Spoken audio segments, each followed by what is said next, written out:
Assalamualaikum warahmatullahi wabarakatuh. Alhamdulillah wassalatu wassalamu ala rasulillah. Perkenalkan, nama saya Fajar Permatasari dari kelompok 4, presentasi keempat dalam mata kuliah Ilmu Mantik, Prodi Pendidikan Bahasa Arab, semester 4, Institut Agama Islam Sunan Giri. Berikut saya akan mempresentasikan tugas makalah saya yang berjudul Konsep Kekeliruan Berpikir.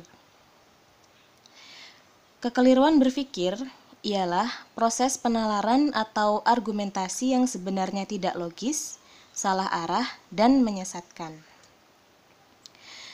Macam-macam kekeliruan berpikir ada 3, yaitu kekeliruan formal, kekeliruan informal, dan kekeliruan penggunaan bahasa. Kekeliruan formal ialah atau kesalahan formal ialah kesalahan yang terjadi karena pelanggaran terhadap kaidah-kaidah logika. Sedangkan kekeliruan informal ialah kerancuan yang dihasilkan dari kekeliruan memahami konsep yang mendasar seperti terma, definisi, dan pembentukan premis. Sedangkan kekeliruan penggunaan bahasa ialah kesesatan yang terjadi karena beberapa hal seperti kata-kata yang dapat memiliki arti yang berbeda dan arti yang sama bisa ada pada kata-kata yang berbeda. Untuk lebih jelasnya, mari kita lihat masing-masing contoh dari kekeliruan berpikir. Dalam presentasi kali ini saya membatasi masing-masing dalam kekeliruan berpikir, yaitu ada 6. Sebenarnya terdapat lebih dari itu, tetapi untuk lebih jelasnya nanti akan saya upload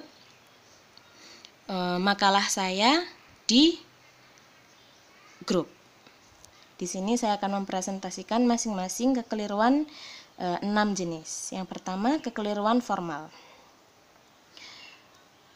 yaitu yang pertama fallacy of four terms. Fallacy of four terms. Fallacy atau kekeliruan, yaitu kekeliruan karena menggunakan 4 terms. Contohnya, terms: semua perbuatan mengganggu orang lain diancam dengan hukuman. Dan yang kedua, menjual barang di bawah harga tetangganya adalah mengganggu kepentingan orang lain. Jadi, menjual barang di bawah harga tetangganya diancam hukuman. Ini seakan-akan ada 3 terms di sini, tetapi yang dimaksud 4 terms ada 4 terms karena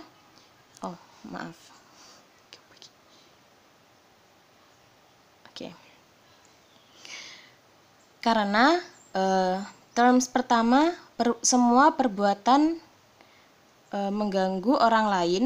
Ya, ini terms pertama. Dan terms kedua diancam dengan hukuman. Terms ketiga yaitu menjual barang di bawah harga tetangganya. Nah, sedangkan pada terms semua perbuatan mengganggu orang lain ini adalah sebenarnya adalah 2 terms, seperti itu. Selanjutnya, masih dalam kekeliruan formal, ada fallacy of undistributed middle, yaitu kekeliruan karena kedua term penengah tidak mencakup. Orang yang terlalu banyak belajar kurus. Dia kurus sekali. Karena itulah, tentulah ia banyak belajar. Nah, ini termasuk kekeliruan karena dia kurus itu tidak orang yang terlalu banyak belajar itu kurus itu tidak mencakup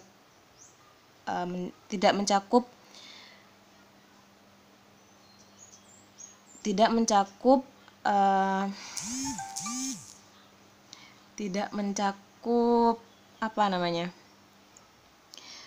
terms bahwa dia itu adalah orang yang banyak belajar, seperti itu.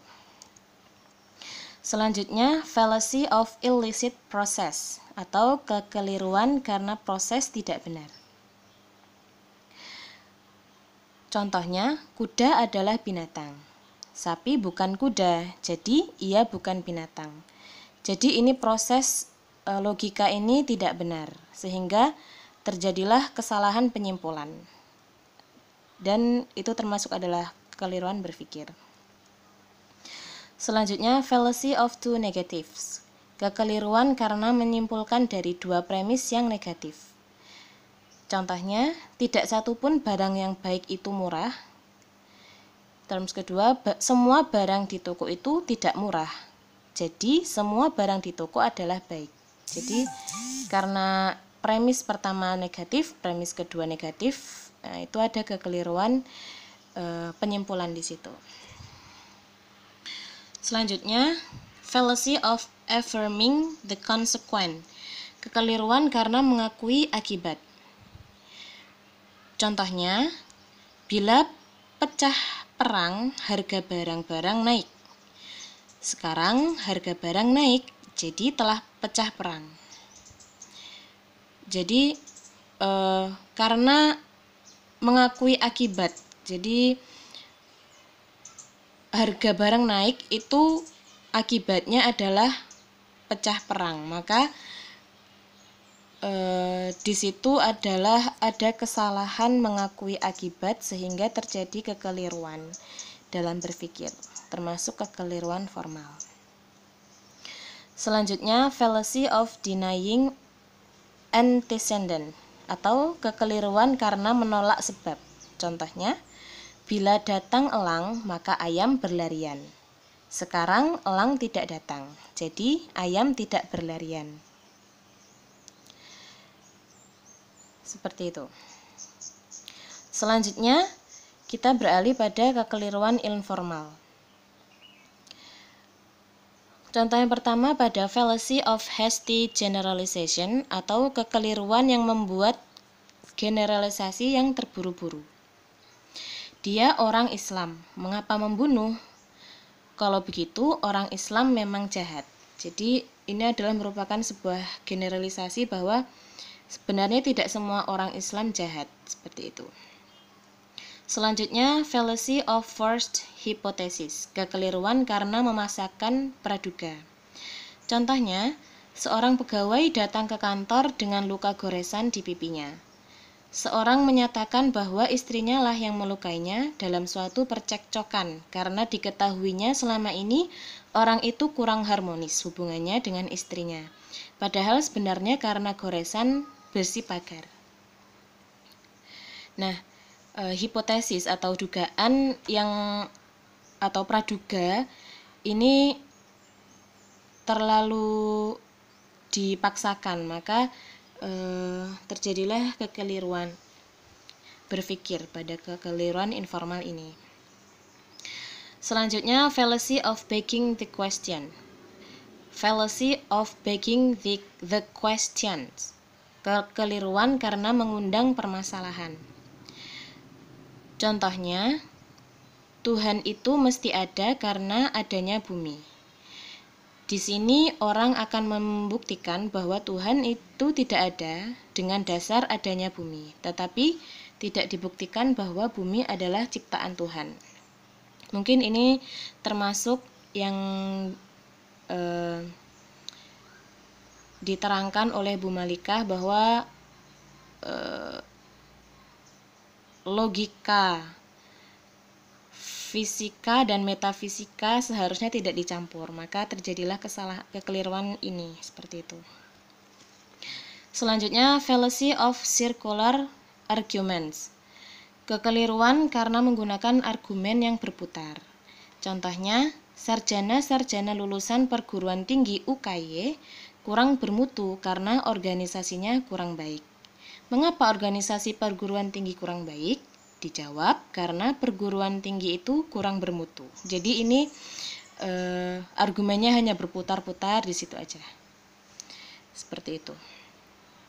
Selanjutnya, fallacy of argumentative leap, kekeliruan karena berganti dasar. Contohnya, ia kelak menjadi guru besar yang cerdas sebab orang tuanya kaya. Pantas ia cantik karena pendidikannya tinggi. Ini sangat tidak nyambung ya. Seperti itu. Jadi karena berganti dasar. Dasarnya cerdas dan kaya di situ, tapi tiba-tiba ada cantik. Nah, seperti itu. Dan terakhir, fallacy of appealing to authority, kekeliruan karena mendasarkan pada otoritas. Contohnya, pisau cukur ini sangat baik sebab Rudi Hartono selalu menggunakannya. Bangunan ini sangat kokoh sebab Dr. Fulan mengatakan demikian. Jadi otoritas seorang yang kayak dipandang berkompetensi atas sesuatu itu dijadikan dasar untuk menyimpulkan sesuatu. Itu merupakan kekeliruan. Nah, selanjutnya untuk kekeliruan penggunaan bahasa. Yang pertama, fallacy of composition, kekeliruan karena komposisi. Contohnya, setiap kapal perang telah siap tempur, maka keseluruhan angkatan laut sudah siap tempur. Seperti itu. Selanjutnya, mur ini sangat ringan.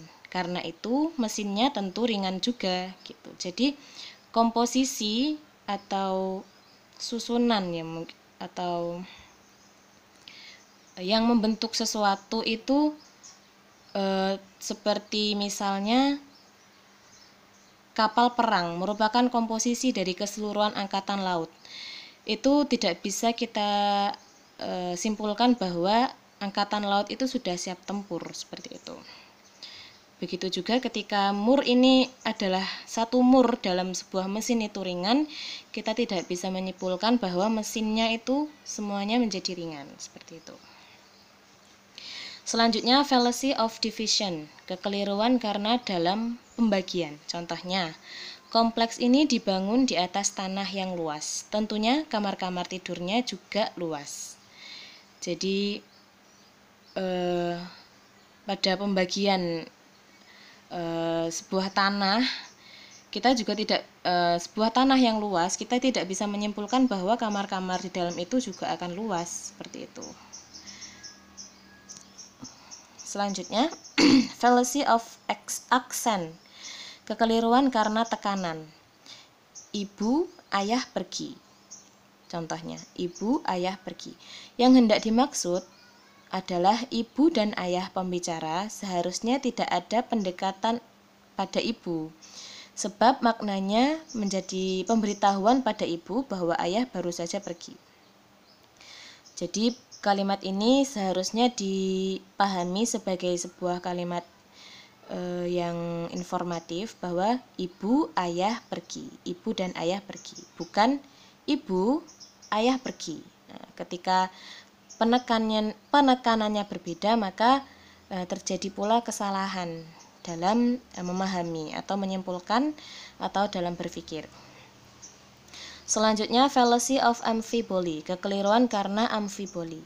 Contohnya, Croesus, Raja Lydia, tengah memikirkan untuk berperang melawan kerajaan Persia.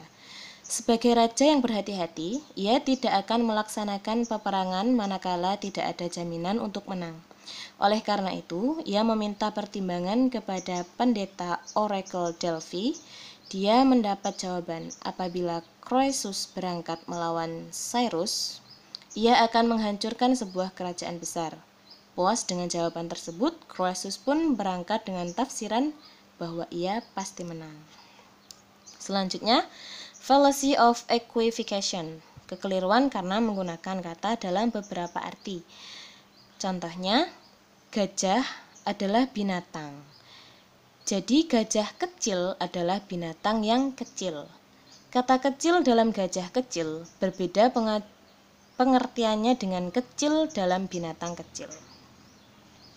Jadi ini ada hubungannya juga dengan makna yang kita pelajari dalam semantik, bahwa dalam satu kalimat terdapat beberapa makna tergantung konteksnya, sehingga terjadilah beberapa kekeliruan berpikir dalam penggunaan arti tersebut. Demikian presentasi saya, semoga bermanfaat. Terima kasih. Wassalamualaikum warahmatullahi wabarakatuh.